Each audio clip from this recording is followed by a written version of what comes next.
ప్రతి ఉదయం యేసుతో ఆశీర్వాదముల సమయం. ప్రతి ఉదయం యేసుతో ఆశీర్వాదముల సమయం.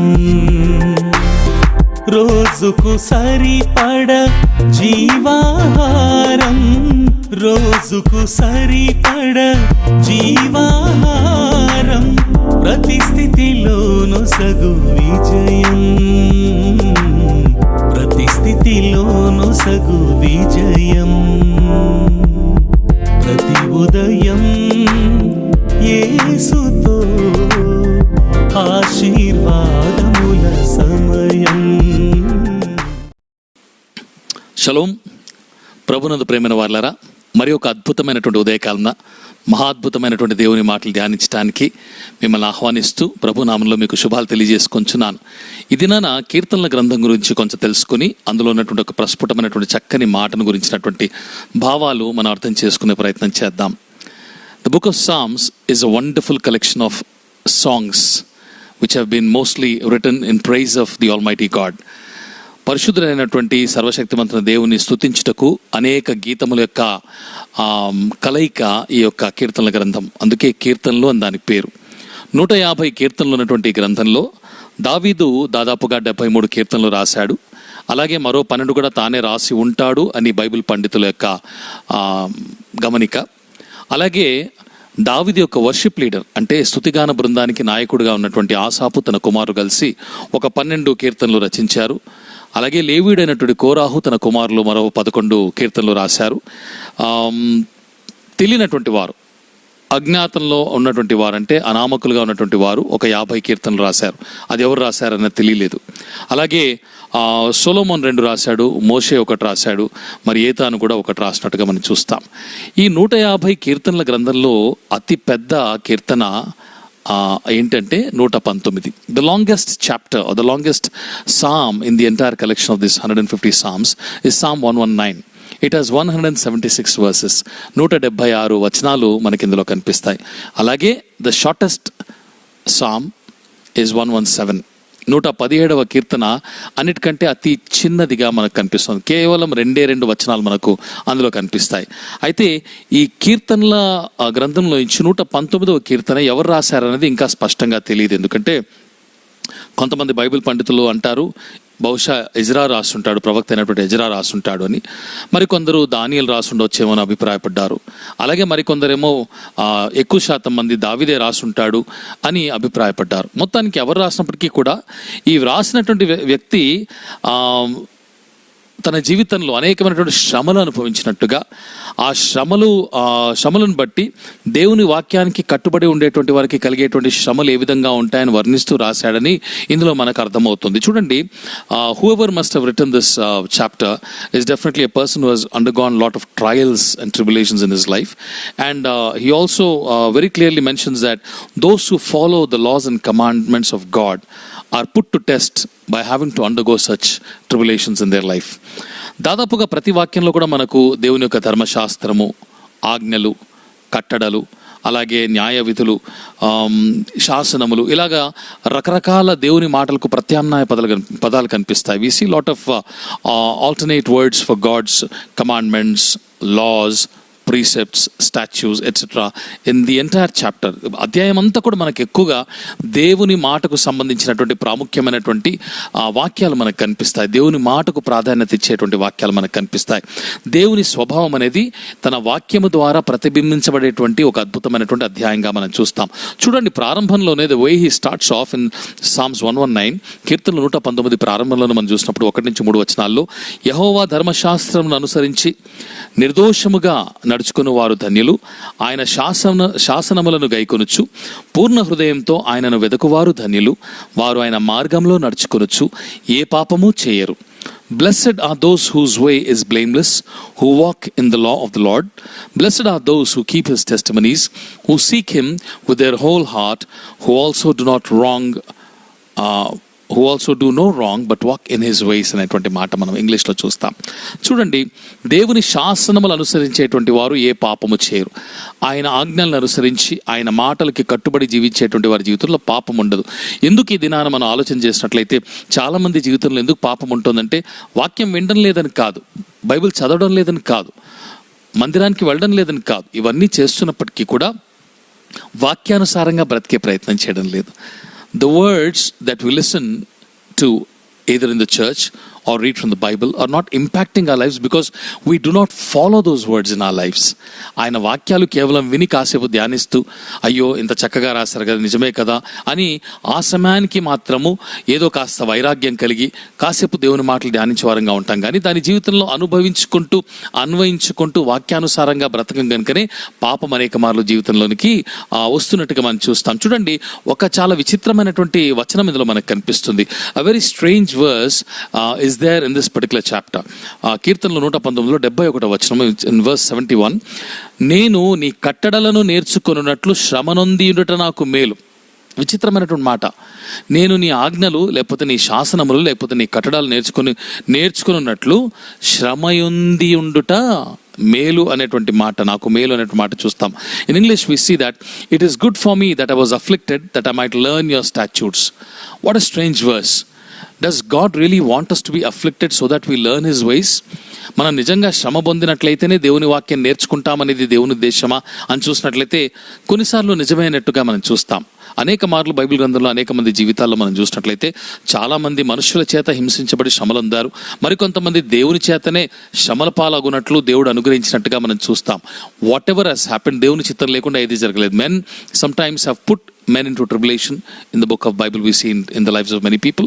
Likewise, God also allowed them to undergo certain trials and tribulations in their lives. చూడండి, ద్వితీయోపదేశ కాండంలో 8వ అధ్యాయంలో 2 నుంచి 5 వచనాలు చూసినప్పుడు Deuteronomy chapter 8లో chapter 8 verses 2 to 5, మరియు నీవు ఆయన ఆజ్ఞలను గైకొందువో లేదో నిన్ను శోధించి నీ హృదయంలోనున్నది తెలుసుకొనుటకు నిన్ను అణచు నిమిత్తమును అరణ్యములో ఈ 40 సంవత్సరములు నీ దేవుడైన యెహోవా నిన్ను నడిపించిన మార్గమంతటినీ జ్ఞాపకం చేసుకొనుము. చాలా విచిత్రమైనటువంటి అద్భుతమైన మాట. దాదాపు 40-45 రోజుల్లో చేయాల్సినటువంటి ప్రయాణాన్ని 40 సంవత్సరాలు ఎందుకు చేయించాడు అరణ్యంలో దేవుడు అంటే ఇశ్రాయేలీల్ని అణచి దేవుని యొక్క కట్టడలు గైకొంటారో లేదో చూచి నిమిత్తమట. ఎంత ఆశ్చర్యం కదా. God allowed the people of Israel to wander in the wilderness for 40 years, which normally should have taken 45 days approximately to reach Canaan. But God allowed them to walk for 40 years because he wanted to test them and see whether they would follow his commandments or not. ఆయన ఆజ్ఞలు గైకుంటారో లేదో, అనుసరించి నడుస్తారో లేదో అని చెప్పి వారి యొక్క యాత్రను పొడిగించినట్టుగా చూస్తున్నాం. ఈ దినాన మన జీవిత యాత్ర ఆయుష్కాలాన్ని దేవుడు ఎందుకు పొడిగిస్తున్నాడంటే ఇంకనూ మనం ఆయన ఆజ్ఞల్ని అనుసరించి జీవిస్తామో లేదో అని చూడడానికి, ఆయన కట్టడలను అనుసరించి నడుస్తామో లేదో అని చూడడానికి. అలాగే ఆహారం వల్లనే గాక యెహోవా సెలవిచ్చిన ప్రతి మాట వలన నరులు బ్రతుకుదురని నీకు తెలియజేయుటకు ఆయన నిన్ను అణచి నీకు ఆకలి కలుగజేసి నీవే గాని నీ పితరులే గాని ఎన్నడెరగని మన్నాతో నిన్ను పోషించెను. చూడండి, ఆహారం వల్లనే గాక యెహోవా సెలవిచ్చిన ప్రతి మాట వలన నరులు బ్రతుకుదురని నీకు తెలియజేయుటకు ఆయన నిన్ను అణచి నీకు ఆకలి కలగజేశాడు. He made them to hunger so that they would know that men shall not be satisfied just by the physical food but by spiritual food that God gives through his word. ఎంత గొప్ప మాట. అందులో ఉండేటువంటి nourishment, దేవుని మాటలో ఉండేటువంటి పోషణ శక్తిని గురించి ఆయన మాట్లాడుతున్నాడు. కాబట్టి క్రైస్తవులు, విశ్వాసులు ఆత్మీయంగా ఉండాలని ఆశపడేటువంటి వారు దేవుని వాక్యంలోని సారమును పొందుకొని వాక్యానుసారంగా జీవించాలనేటువంటి ఆకలి గలవారే ఉండాలని అక్కడ జ్ఞాపకం చేస్తున్నాడు. ఈ 40 సంవత్సరములు నీవు వేసుకున్న బట్టలు పాతగిల్లేదు, నీ కాలు వాయలేదు. ఒకడు తన కుమారుని ఎట్లా శిక్షించనో అట్లే నీ దేవుడని యెహోవా నిన్ను శిక్షించువాడని నీవు తెలుసుకొనవలెను. God allowed his people to be punished so that they could realize the importance of his word. చూడండి, బైబిల్ గ్రంథంలో మనకి అనేకమైన వాక్యాలు ఉన్నా కూడా ఒక 2 మాటలు మనం చూసుకొని ముగించుకుందాం, సమయం లేదు కనుక. ఇది క్లుప్తమైనటువంటి వాక్య ధ్యానం కనుక మత్తయి సువార్త 7వ అధ్యాయంలో 21వ వచనం చూసినప్పుడు, in gospel according to Matthew chapter 7 verse 21లో చూసినప్పుడు, ప్రభువా ప్రభువా అని నన్ను పిలుచు ప్రతివాడును పరలోక రాజ్యంలో ప్రవేశించాడు కానీ పరలోకమందున్నటువంటి నా తండ్రి చిత్తం నెరవేర్చువాడే అన్నటువంటి మాట మనం చూస్తాం. the one who shouts, Lord, Lord, will not enter into the kingdom of God, but the one who does the will of my Father, of God the Father who's in heaven అనేటువంటి మాట చూస్తాం. కాబట్టి దేవుని చిత్తం జరిగించేవాడు ఎవడంటే దేవుని మాటల్ని అనుసరించి బ్రతికేటువంటి వాడు. ప్రతిరోజు ప్రభువా నీ మాటలు కేవలం వినటానికి బాగున్నాయి, చదవటానికి బాగున్నాయి, ధ్యానించడానికి బాగున్నాయని కాకుండా నా జీవితంలో అన్వయించుకోవటానికి బాగున్నాయని మనం జ్ఞానం కలిగి దాన్ని అనుసరించి జీవించినప్పుడు అది మనకి ఎంతో దీవెనకరం. అలాగే పరలోక రాజ్యంలో అట్టివారు ప్రవేశిస్తారు. Only such people can enter the Kingdom of God అనేటువంటి మాట మనం చూస్తాం. చివరిగా యోబు గురించి 2 మాటలు చూద్దాం. బహుశా యోబు వలి ఎవరు కూడా బైబిల్ గ్రంథంలో ఎంతగా శ్రమనొందినట్టుగా మనం ఎక్కడ చూడము. we don't see a person like Job who's probably afflicted as severely as him in the entire book of Bible. మనకందరికీ తెలుసు యోబు గ్రంథంలో మొదటి అధ్యాయంలో చూసినప్పుడు 6-12 వచనాల్లో అపవాదికిని సాతానుకును దేవునికి మధ్యన ఒక చిన్న పందెం, మాటల పందెం.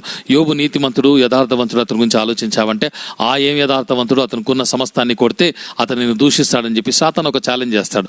అప్పుడు దేవుడు ఓకే అంటాడు.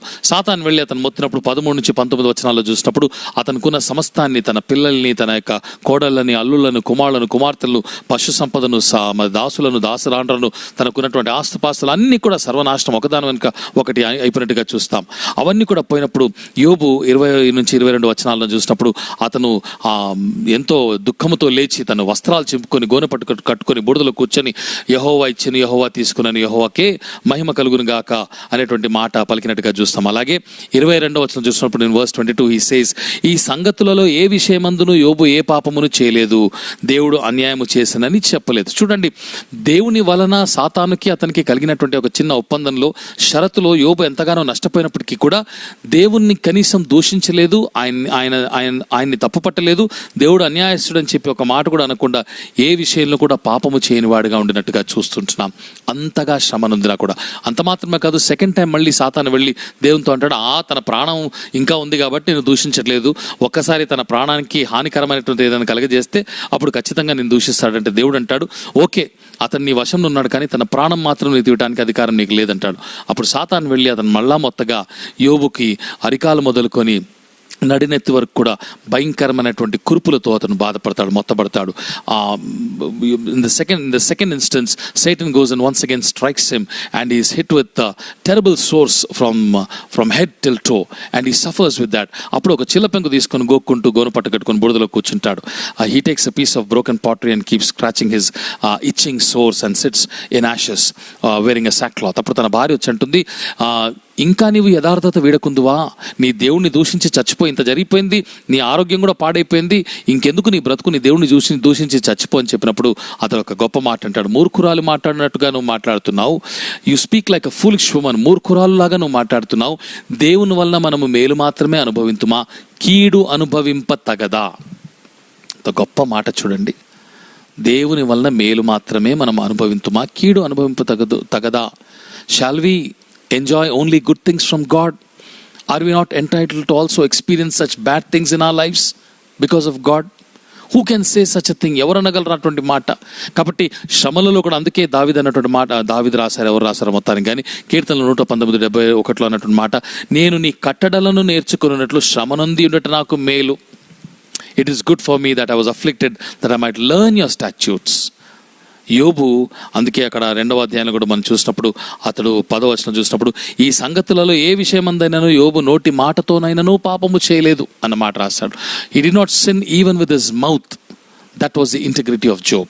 In spite of his afflictions, knowing fully well that God allowed it, he never cursed God, he never found fault with God. ఈ దినాన మనము శ్రమనుందినప్పుడు మనము దేవుని వాక్యాన్ని అందును బట్టి నేర్చుకోవడానికి ప్రయత్నం చేయడం లేదు, ఇది నాకు మేలు అనుకోవడం లేదు, కానీ దేవునిలో తప్పులు వెతుకుతున్నాం. ఎందుకు నాకు ఈ కష్టం, ఎందుకు నాకు ఇబ్బంది, ఎందుకు నాకు ఈ సమస్య, ఎందుకు ఈ కరోనా భయము, ఎందుకు ఈ భయంకరమైన పరిస్థితులు, ఎందుకు ఆర్థిక ఇబ్బందులు, ఎందుకు అప్పుల బాధలు, ఎందుకు రోగాలు, ఎందుకు మనశ్శాంతి లేదు, ఎందుకు కష్టాలు, ఎందుకు గొడవలు, అనేకమైన ప్రశ్నల చేత దేవుణ్ణి విసిగించే వారంగా ఉంటున్నాం. ప్రభునందు ప్రేమైన వారలారా, శ్రమ కలిగినను దేవుని వాక్యము నేర్చుకుంటకు ఇది నాకు మేలు అని అనుకునేటువంటి వారు మనలో ఎంతమంది ఉన్నారు? అలాంటి ఉత్తమమైనటువంటి ఆత్మీయ స్థితికి ప్రభు నిన్ను నన్ను చేర్చాలని నేను మనస్ఫూర్తిగా కోరుకుంటూ, ఈ వాక్యాలు మీరు ధ్యానం చేసి మననం చేసుకొని దేవుడిచ్చేటువంటి జ్ఞానాన్ని బట్టి ఆయన వాక్యానుసారంగా మీరు బ్రతకాలని మనస్ఫూర్తిగా నేను కోరుకుంటూ నా మాటలు ముగిస్తున్నాను. ప్రభు మిమ్మల్ని దీవించును గాక. ఆమెన్. ప్రార్థించుకుందాం రండి. ప్రేమగల ప్రభు, దయగల మా తండ్రి, మీకు స్తోత్రాలు నాయన. ఈ ఉదయ కాలం నాయన అద్భుతమైనటువంటి కీర్తనలు మరి ఒక మారు నా తండ్రి మేము జ్ఞాపకం చేసుకోవటానికి, మరి విశేషంగా కీర్తనలు 119లోంచి 71 వచనాన్ని మేము జ్ఞాపకం చేసుకోవటానికి నీవు కృపనిచ్చావు నా తండ్రి. మీకు స్తోత్రాలు. మనుషుల వల్ల కలిగినా కానీ, నా ప్రభా దేవుని వల్ల కలిగినా కానీ, శ్రమలు ఇబ్బందులు కలిగినప్పుడు ఇది నీ యొక్క కట్టడలు నేను నేర్చుకున్నట్లు నేను శ్రమనొంది ఉండుట నాకు మేలు అని నా ప్రభా కీర్తనకారుడు రాసినట్టుగా మేము కూడా అటువంటి దృక్పథం, అటువంటి స్వభావం కలిగి జీవించడానికి మాకు నేర్పించండి ప్రభా. మాకు ఇబ్బందులు, శ్రమలు, శారీరక మానసిక వేదనలు కలిగినప్పుడు నాయన, అనేకమైనటువంటి ఒత్తిళ్లలో మేము పడినప్పుడు నా తండ్రి, ఎటు కానరాని దారి నా ప్రభా దారి కానరాని పరిస్థితిలో ఉన్నప్పుడు, డిప్రెషన్లో, ఫ్రస్ట్రేషన్లో ఉన్నప్పుడు నా తండ్రి, help us to learn Lord Jesus that it is good for me to learn, good for me to be afflicted so that I can learn your statutes అనేటువంటి మనస్సు కలిగి మేము జీవించటకు సహాయం చేయమని యోబును ఒక మాదిరిగా మా జీవితంలో ఉంచుకొని, అతను శ్రమనందినను, బాధింపబడినను, అనేకమైన నా తండ్రి నష్టాలు పొందిన కూడా, సమస్తాన్ని పోగొట్టుకున్నా కూడా, నోటి మాట చేత కూడా పాపము చేయక, నిన్ను దూషించకుండా నా తండ్రి యథార్థతను కాపాడుకున్నటువంటి వ్యక్తిగా ఉన్నాడు. మేమును ఆ విధంగా జీవించడానికి మాకు సహాయం చేయమని మా రక్షకుడు మా ప్రభుని యేసు నామములో ప్రార్థన చేసి స్తుతించి పొంది ఉన్నాము తండ్రి. ఆమెన్. ప్రభు మిమ్మల్ని బహుగా దీవించిన గాక. Have a wonderful day. Shalom. ప్రతి ఉదయం యేసుతో ఆశీర్వాదముల సమయం.